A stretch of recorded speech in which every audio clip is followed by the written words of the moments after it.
મહેશે એમ કીધું અને વચ્ચેથી ઉતારે.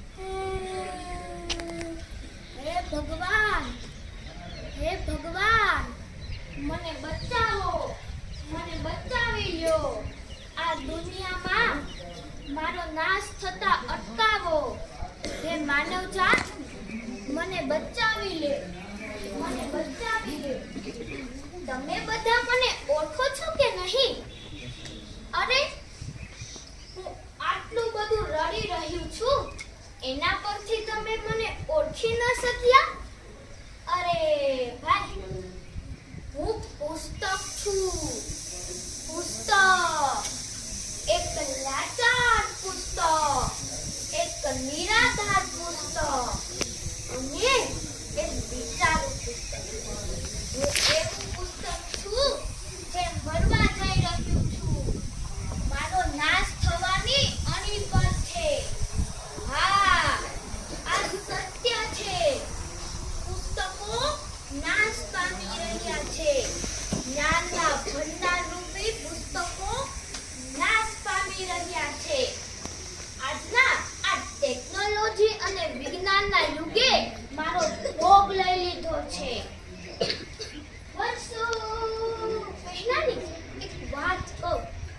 વર્ષો પહેલા મારો જમાનો હતો, મારો વૈભવ હતો, મારો ઠાઠ હતો અને હું તો જ્ઞાનનો રાજા કહેવાતો.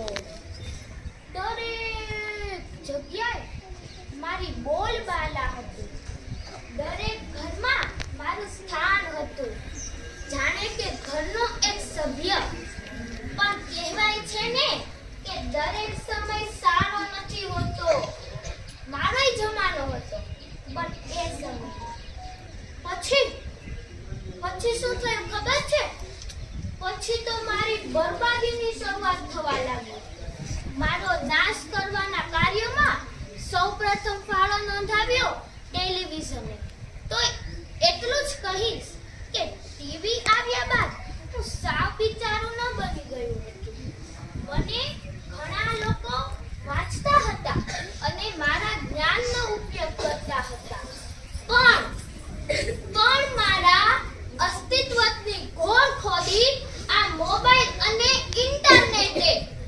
જ્યારથી આ મોબાઈલ અને ઇન્ટરનેટ આવ્યા છે ને, ત્યારથી પુસ્તકો સમૃદ્ધપ્રાય થઈ ગયા છે, મરણ પથારીએ છે.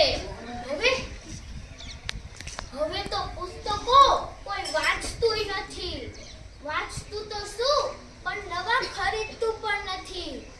મારી આવી માઠી દશા આ મોબાઈલ